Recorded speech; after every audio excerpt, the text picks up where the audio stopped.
You don't miss that target because you lack skill, you miss it because you don't understand what the wind is hiding. The words hadn't been spoken yet, but they hung in the dry Texas air like something waiting to be proven wrong as the sharp crack of rifle fire echoed across the range and another round missed wide of the steel silhouette nearly a mile out, the Marines along the firing line shifting in frustration while digital screens flickered with perfect calculations that led nowhere, and Gunnery Sergeant Ryan Cole lowered his spotting scope with a tight jaw, the heat rising off the gravel in wavering sheets. That bent light and truth at the same time as he muttered something under his breath about faulty readings and useless variables, while behind them, just past the marked safety line, an old man stood quietly with his hands resting at his sides, his posture relaxed but steady, his pale blue eyes fixed not on the target but somewhere in the open space between, as if reading something invisible to everyone else, and no one noticed him at first. Not really, just another civilian who had wandered too close to a restricted area until Cole turned, irritation already simmering from a morning of missed shots, and saw him standing there like he had every right to be, his worn denim jacket faded under the sun, his boots dusted with the same grit that coated the range, and something about that calm stillness only made the frustration sharper as Cole stepped toward him, boots crunching against the gravel, his voice cutting through the air with practiced authority. "This is a live-fire sniper range. Sir, you need to step back behind the barrier immediately." And the old man didn't flinch, didn't rush, didn't even look at Cole right away, his gaze lingering out across the distance where the target stood untouched, and that hesitation, that quiet refusal to react, felt like a challenge even though no words had been spoken, as a few of the younger Marines began to glance over, their early attention shifting into curiosity, one of them letting out a low chuckle as he nudged the man beside him and whispered something about another lost grandpa, the laughter spreading just enough to be heard but not enough to be called out, while Cole stopped a few feet away now, arms crossed, waiting for compliance that didn't come. And when the old man finally turned his head, his expression was calm, almost distant, like someone pulled halfway out of another time, and for a brief second Cole felt something he couldn't name, something that didn't fit the situation, before brushing it aside as annoyance and stepping closer. "I'm not going to repeat myself, sir, this area is restricted," and still the man didn't move, didn't argue, just looked past him again toward the range where another shot rang out and missed, the steel plate standing untouched in the distance like it had all morning, and behind Cole the frustration was building again, Marines shifting, adjusting gear, checking data that refused to make sense while the wind flags fluttered inconsistently, each one telling a different story, and the old man watched them all, silent, patient, as if waiting for something none of them realized they were about to see. The next shot broke even wider, the bullet kicking up dust somewhere far off to the right of the steel plate, and a low groan moved down the firing line as one Marine pulled his eye away from the scope and shook his head, the confidence that had filled the morning now thinning into something brittle, while Gunnery Sergeant Cole exhaled slowly through his nose, forcing control back into his voice as he barked a correction about breathing and trigger discipline. But the words landed flat against the growing frustration, because every man on that line knew the problem was not simple, and it had not been all day. The numbers were right, the equipment was calibrated, the conditions had been logged down to the smallest detail, and still the rounds refused to land where they were supposed to as the heat shimmer rolled across the range in uneven waves, bending distance and distorting the clean lines of the target until it seemed to drift in and out of place without ever actually moving. And behind it all, the wind flag snapped and sagged in different directions at once, a quiet contradiction none of the digital readouts could fully explain, while the old man watched without speaking, his eyes tracing those same movements with a patience that did not match the urgency around him, as if he were listening to something beneath the surface noise. And Lance Corporal Ethan Brooks noticed it first, not because he understood it but because it felt wrong in a way he could not ignore. The way the man's gaze never followed the rifles, never locked onto the steel, but instead drifted between the flags, the distant ridge line, and the subtle mirage rising off the ground like invisible currents. And Brooks shifted slightly, lowering his spotting scope as a thought began to form, hesitant and unwelcome, before he pushed it down again, reminding himself of where he stood in the chain of command and who was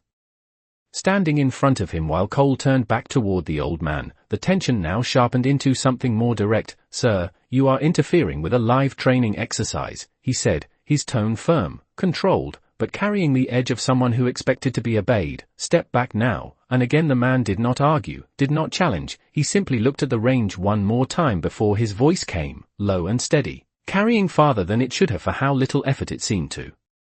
require. "Your wind is splitting at about 800 yards, he said, as if stating something obvious, something already known, and a few of the Marines let out short laughs, the kind that came easy when something sounded just off enough to dismiss, while Cole's expression tightened, the comment brushing too close to the problem they had been unable to solve all morning. "We have instruments for that," Cole replied sharply, gesturing toward the array of devices mounted along the line. "We do not need guesses." But the old man's gaze did not shift to the equipment, it remained fixed on the invisible layers moving across the field. "Your instruments read what is here," he said quietly, tapping a finger once against the air in front of him, "not what is happening between here and there." And that was when the laughter faded just enough for silence to start pressing in again, subtle but noticeable, as Brooks felt that same uneasy pull in his chest, the sense that something important had just been said without anyone fully understanding why. And for a brief moment even Cole hesitated, the certainty in his posture faltering before snapping back into place as he took another step forward, closing the distance, determined to shut it down before it turned into something he could not control. The air shifted in a way no one could measure, a subtle tightening that seemed to settle over the firing line as the old man's words lingered longer than they should have, and for a moment no one spoke. Not because they agreed, but because something in the certainty of his tone made it harder to dismiss than it should have been. While Gunnery Sergeant Cole let out a short breath through his nose, the kind that carried both irritation and disbelief, and shook his head once as if resetting the moment back to something he could control. "That is enough," he said, his voice firm again, louder now, reclaiming the space that had slipped for just a second. "You are not part of this unit and you are not part of this exercise." And he gestured toward the boundary line behind the old man without looking away from him. "Step back and let us do our job." But the old man did not move immediately. Not out of defiance, but with the same unhurried calm he had shown from the start, and when he finally shifted, it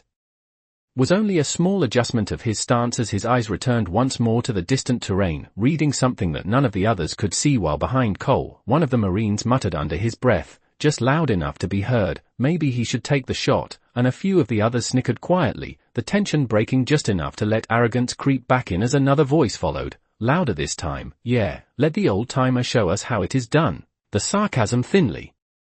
veiled but unmistakable as Cole's jaw tightened again, the discipline of the line beginning to fray under frustration and heat, and he turned his head slightly toward the group, a sharp glance that quieted them just enough, but not before the idea had already taken hold in the air, hanging there like a challenge waiting to be accepted or shut down. And Lance Corporal Brooks felt it settle deeper than the others, not as a joke but as a question he could not ignore, his eyes moving from the old man to the untouched target and back again, the pattern of missed shots replaying in his mind against the calm certainty he had just witnessed as Cole looked back at the old man, studying him now with a more critical edge, trying to place what did not fit, the worn clothes, the steady posture, the eyes that did not wander or react the way they should have, and for the first time there was something else there beneath the irritation, something closer to calculation as he stepped slightly to the side, giving himself a better angle. "You said the wind splits," he said, not as a question but as a test, his tone lower now, controlled but edged with challenge, and the old man nodded once. A small motion, almost absent. "It does," he replied simply, and Cole let out a short, humorless laugh, shaking his head again as if the simplicity itself was an insult. "We have been reading wind all morning," he said, gesturing again toward the instruments. "We have data from every point between here and that target," and he pointed out across the distance, his finger cutting through the shimmering air. "If you think you see something we do not, then say it clearly." And the old man's gaze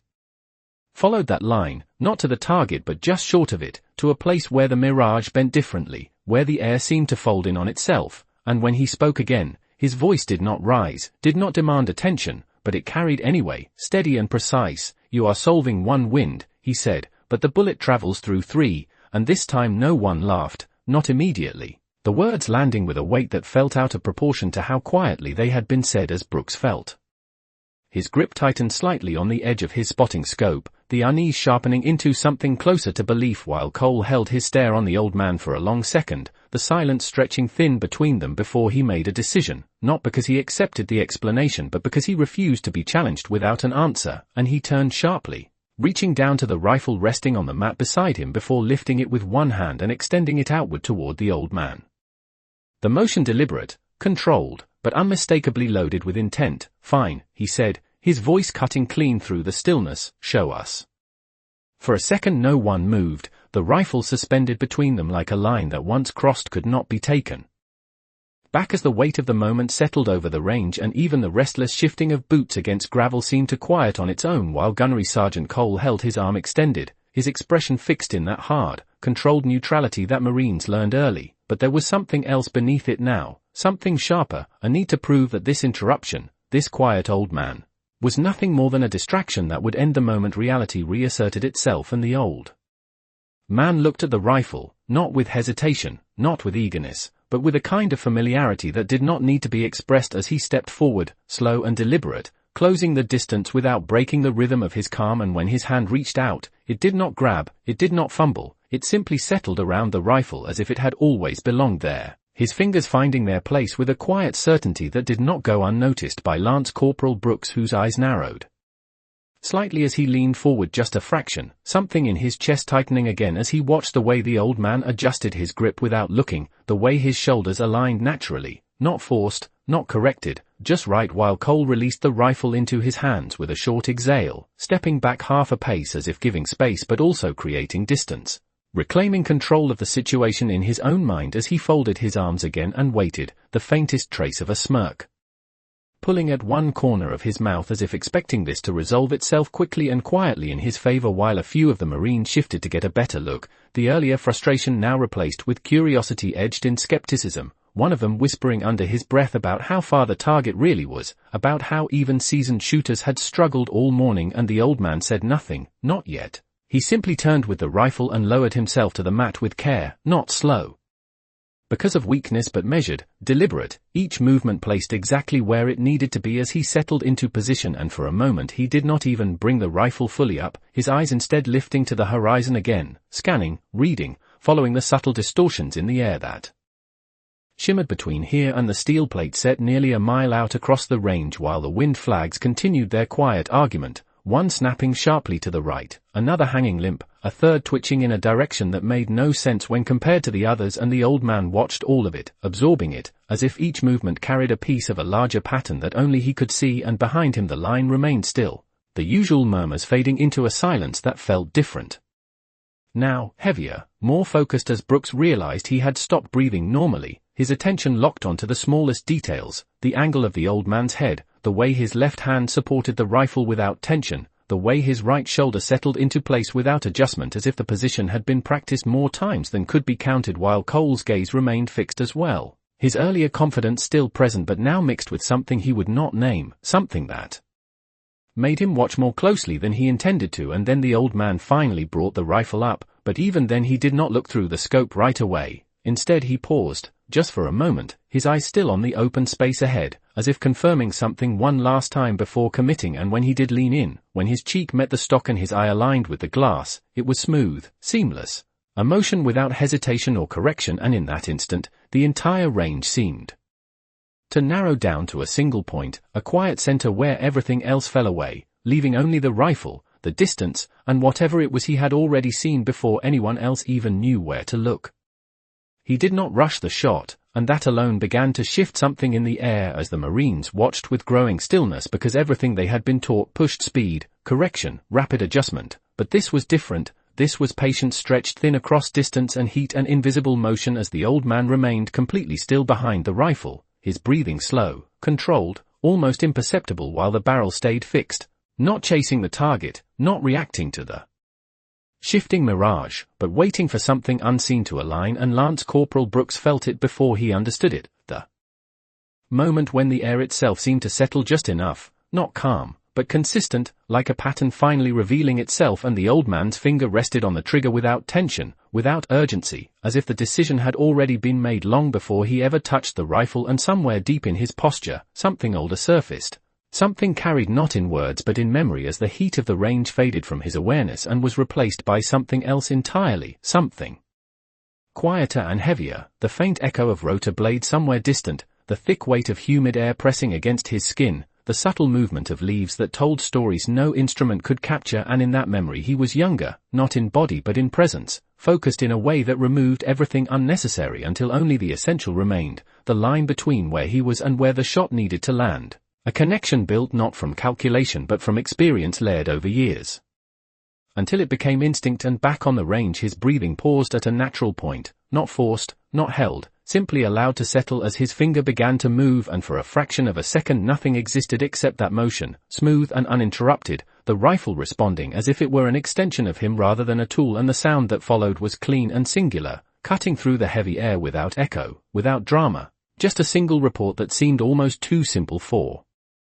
everything that had led up to it. And then there was silence, not immediate reaction, not shouting, not movement, just a stillness that spread across the line as every eye shifted downrange, searching, waiting, the distance suddenly feeling longer than it had all morning while the bullet traveled through space that none of them could see, crossing layers of wind that had confused them for hours, and for a brief moment it felt like nothing would happen at all, like the shot would disappear into the same uncertainty that had swallowed every attempt before it. And Gunnery Sergeant Cole narrowed his eyes, focusing hard through his scope, expecting the familiar miss, the dust, the confirmation that this had been exactly what he thought it was, a pointless interruption. And then it came, sharp and unmistakable, the distant metallic ring cutting back across the range. A heartbeat later, clear even at nearly a mile out, and no one spoke, not at first, because the sound did not match what they expected. It did not fit into the pattern they had built all morning, and Brooks felt it hit him before he could process it, his breath catching slightly as his grip tightened unconsciously, while one of the Marines let out a quiet exhale that almost turned into a word but stopped halfway, as if saying anything at all might break whatever had just happened. And the old man did not move right away. He did not look up, did not react. He simply stayed where he was for a moment longer, his eye still to the scope as if confirming what he already knew, before finally easing back, slow and steady, the rifle lowering just enough as the silence around him deepened into something heavier, something no one on that line had planned for and no one could easily explain. The sound lingered longer than it should have, that distant metallic ring echoing in memory even after it had faded from the air, and no one on the line moved right away because the meaning of it was still catching up to what they had just witnessed, while Gunnery Sergeant Cole remained locked behind his scope for a second longer than necessary, his trained mind running through possibilities, angles, variables, searching for an explanation that fit inside the rules he trusted, but nothing aligned cleanly with what he had just heard. And slowly he pulled back, his expression no longer carrying the easy certainty from before, replaced instead by something tighter, more controlled, as if holding back a reaction he had not yet decided how to show, while the Marines beside him shifted subtly, glancing at one another, the earlier smirks gone, replaced with quiet confusion that edged toward respect whether they wanted it or not. And Lance Corporal Brooks felt it settle fully now, that uneasy certainty turning into something clearer as his eyes moved from the distant target back to the old man, studying him not as a distraction but as something he had failed to recognize until this moment, something that had been obvious all along if he had only known where to look. And the old man, Daniel Carter, finally eased the rifle down and placed it carefully beside him, not with pride, not with emphasis, just with the same deliberate control he had shown from the start as he pushed himself up from the mat and stood, his movement steady, unhurried, as if nothing extraordinary had just happened at all. And that contrast, that absence of reaction, pressed harder against the silence than any celebration could have, while Cole straightened, his posture resetting automatically, authority pulling back into place even as the ground beneath it had shifted slightly and he took a step forward, his boots crunching against the gravel again. But this time the sound felt louder, more noticeable in the quiet that surrounded them as he stopped a few feet from Carter, his eyes searching the older man's face for something, a clue, a confirmation, anything that would place this moment into a category he understood. And for a brief second neither of them spoke, the space between them holding more weight than the words that would follow, until one of the younger Marines finally broke, his voice low but clear enough to carry. "That was over 900 yards, he said, almost to himself, as if saying it out loud might make it less unreal. And another voice followed, quieter still, first clean hit all day, and then the silence returned, heavier now, filled with the recognition that this had not been luck, not an accident, but something precise, something intentional. And Cole exhaled slowly, his gaze never leaving Carter as he spoke, his voice lower now, stripped of the earlier edge but still firm. "You have done this before." It was not a question, not really, but Carter did not answer right away, his eyes drifting once more toward the range, toward the distance that had just been closed with a single shot. And when he finally spoke, it was the same quiet tone, unchanged. "A long time ago," he said, and that was all, no explanation, no detail, just a statement that carried more weight than anything longer could have, while Brooks felt a chill move through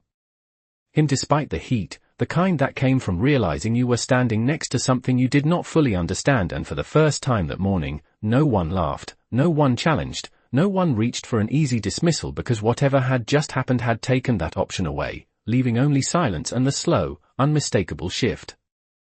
of respect settling into place.